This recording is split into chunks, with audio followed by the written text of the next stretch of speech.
Assalamualaikum warahmatullahi wabarakatuh. Perkenalkan kami dari kelompok 4 kelas 2022A dengan mata kuliah pengembangan bahan ajar dan media PAUD. Kami akan mempresentasikan materi, namun sebelum itu saya akan memperkenalkan anggota kelompok. Yang pertama ada Desi Fitriana dengan NIM akhir 002, Salitza Alia dengan NIM akhir 069, dan saya sendiri Rini Dwi Ananda dengan NIM akhir 070. Isi presentasi dari materi kami, yang pertama yaitu ada media pembelajaran, ada sumber pembelajaran, APE, bahan ajar, dan yang terakhir kesimpulan. Masuk pada materi pertama yaitu media pembelajaran menurut 3 pendapat.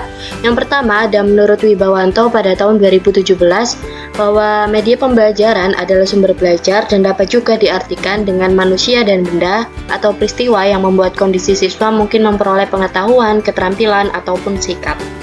Lalu yang kedua ada menurut Hamka pada tahun 2018, media pembelajaran yaitu alat bantu berupa fisik maupun non-fisik yang sengaja digunakan sebagai perantara antara tenaga pendidik dan peserta didik dalam memahami materi pembelajaran agar lebih efektif dan efisien.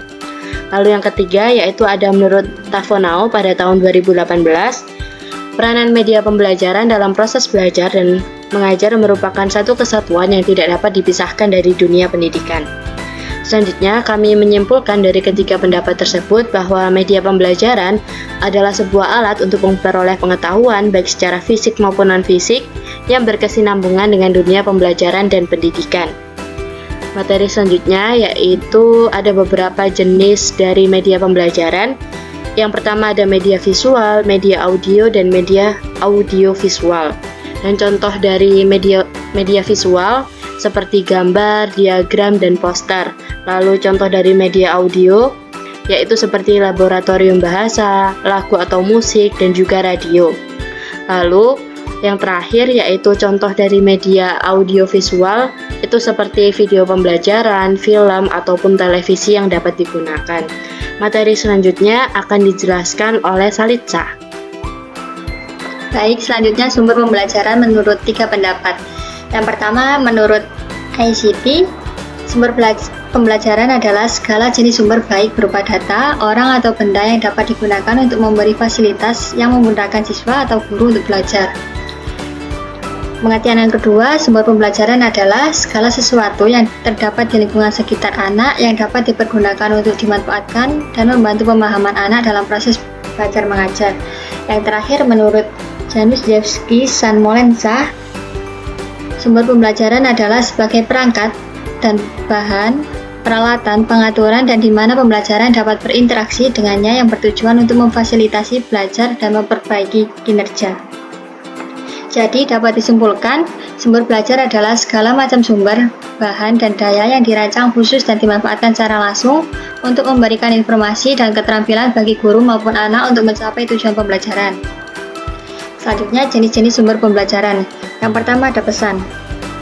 Menurut Jalinus dan Ambiar, mengatakan pesan adalah sumber belajar yang meliputi pesan formal yang dikeluarkan oleh lembaga resmi seperti pemerintah atau pesan yang disampaikan oleh guru dalam pembelajaran. Yang kedua ada orang. Orang dalam sumber belajar adalah mendatangkan atau menjadikan seseorang yang memiliki profesi atau keahlian yang berhubungan dengan materi pembelajaran. Yang ketiga ada bahan. Yang dimaksud bahan adalah sesuatu yang sering disebut sebagai media atau software yang mengandung pesan yang disajikan melalui alat atau dirinya sendiri. Yang keempat ada alat adalah suatu benda untuk menyampaikan pesan dan tersimpan dalam bahan tersebut seperti tape recorder dan digunakan untuk memutar lagu-lagu. Yang kelima ada teknik.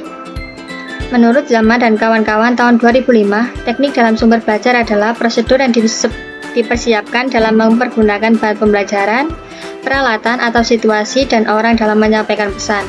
Yang terakhir, lingkungan. Baik yang berada di dalam sekolah maupun yang di sekitar di mana pesan disampaikan dan atau disalurkan. Selanjutnya, pengertian APE menurut 3 pendapat. Yang pertama, menurut Meike dalam Zaman dan kawan-kawan tahun 2005, APE adalah alat permainan yang sengaja dirancang untuk kepentingan pendidikan. Yang kedua, APE adalah bermacam-macam peralatan atau suatu benda yang dapat dipergunakan untuk sebagai sarana atau peralatan untuk bermain. Yang terakhir, menurut Depdiknas Dirjen PAUD tahun 2007, APE adalah segala sesuatu yang dapat digunakan sebagai sarana atau peralatan untuk bermain yang mengandung nilai edukatif dan dapat mengembangkan seluruh kemampuan anak. Jadi dapat disimpulkan, alat permainan edukatif atau APE adalah alat permainan yang sengaja dirancang untuk pendidikan dan pengembangan anak usia dini, atau alat yang dirancang tersebut hendaknya dapat mengembangkan beberapa aspek perkembangan anak. Materi yang selanjutnya yaitu ada jenis-jenis APE. Di sini ada dibagi menjadi dua. Yang pertama berdasarkan proses pembuatan dan yang kedua berdasarkan lingkungan belajar peserta didik. Kemudian yang pertama APE berdasarkan proses pembuatan itu dibagi menjadi tiga. Yang pertama pabrikan. Nah di sini pabrikan itu yang dimaksud yaitu yang sudah tersedia atau bisa dibeli di toko-toko mainan. Kemudian yang kedua ada dibuat sendiri. Dibuat sendiri yaitu sarana bermain yang bisa dibuat sendiri oleh pendidik ataupun orang tua. Bisa terbuat dari bahan-bahan yang tersedia di lingkungan, termasuk dari bahan-bahan bekas yang layak pakai, seperti kayu, karton, botol plastik, tutup botol bekas, dan lain-lain. Kemudian yang terakhir ada tersedia di alam. Di sini dimaksudkan sarana bermain yang memanfaatkan bahan alam yang tersedia di lingkungan sekitar. Contohnya adalah pewarna alami dari daun, bunga, kunyit, dan lain-lain. Kemudian contoh APE berdasarkan lingkungan belajar peserta didik itu dibagi lagi menjadi dua, yaitu yang pertama ada APE dalam ruang dan APE luar ruang. Di sini contoh APE dalam ruang yaitu ada pertama ada alat main eksploratif dan konstruktif.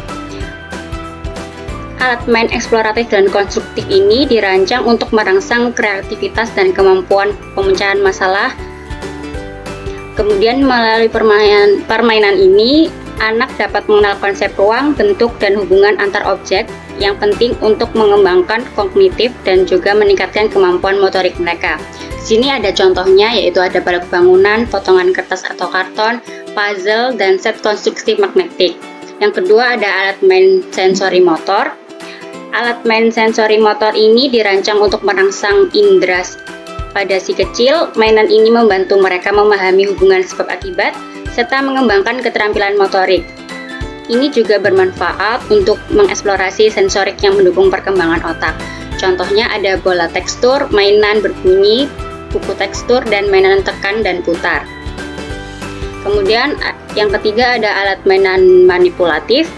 Di sini alat main manipulatif itu dapat membantu mengembangkan keterampilan motorik halus kecil seperti kemampuan menggenggam dan menggerakkan jari. Contoh APE-nya ada mainan pasir, lilin model, tanah liat, dan spiral warna. Kemudian yang keempat ada alat main sosial. Alat main sosial ini mengajarkan si anak tentang interaksi sosial, kerjasama, dan berbagi. Contoh APE-nya ada permainan papan, boneka rumah-rumahan, permainan tukang, ataupun permainan peran. Dan yang kelima ada alat main motorik kasar. Alat main motorik kasar ini difokuskan pada pengembangan kekuatan, keseimbangan, dan koordinasi tubuh secara keseluruhan. Contoh APE-nya itu ada sepeda anak, skuter, tali loncat, dan bola. Dan yang terakhir ada alat main musik dan gerak. Alat main musik dan gerak ini mengembangkan kemampuan auditif, ritme, dan koordinasi motorik sekecil. Contoh APE-nya ada drum mainan, piano mainan, xilofon, dan alat musik tiup sederhana. Kemudian contoh APE luar ruangan ada dua. Yang pertama ada permanen. Sini contohnya ada ayunan, seluncuran, dan jaring laba-laba. Kemudian yang kedua ada yang dapat dipindah. Contoh permainannya ada sepeda roda 3, simpai atau hula hoop, terus yang kemudian ada gawang mini, dan yang terakhir ada alat bermain lompat tali. Kemudian ada bahan ajar menurut 3 pendapat. Nah, di sini yang pendapat pertama dari Kementerian Pendidikan dan Kebudayaan, bahan ajar merupakan segala materi, permainan, dan aktivitas yang disusun khusus untuk membantu anak usia dini dalam proses belajar. Kemudian yang kedua, menurut Lestari, bahan ajar merupakan segala sesuatu yang dapat digunakan sebagai media atau alat bantu dalam mengajarkan konsep-konsep dasar kepada anak usia dini. Pendapat yang terakhir, menurut Utami, bahan ajar merupakan meliputi buku cerita, alat peraga, dan kegiatan eksplorasi yang dirancang sesuai dengan perkembangan anak usia dini. Kemudian kesimpulan yang saya dapat simpulkan, bahan ajar merupakan segala materi, permainan, dan aktivitas yang disusun khusus untuk membantu anak usia dini dalam proses belajarnya. Dan dari kelompok kami menyebutkan contoh bahan ajar ada 4. Yang pertama ada kartu flash untuk mengenal huruf dan angka, kemudian ada mainan balok bangunan, yang ketiga ada buku cerita bergambar, dan yang terakhir ada modul ajar. Sekian presentasi yang dapat kami sampaikan, kurang lebihnya mohon maaf. Wassalamualaikum warahmatullahi wabarakatuh.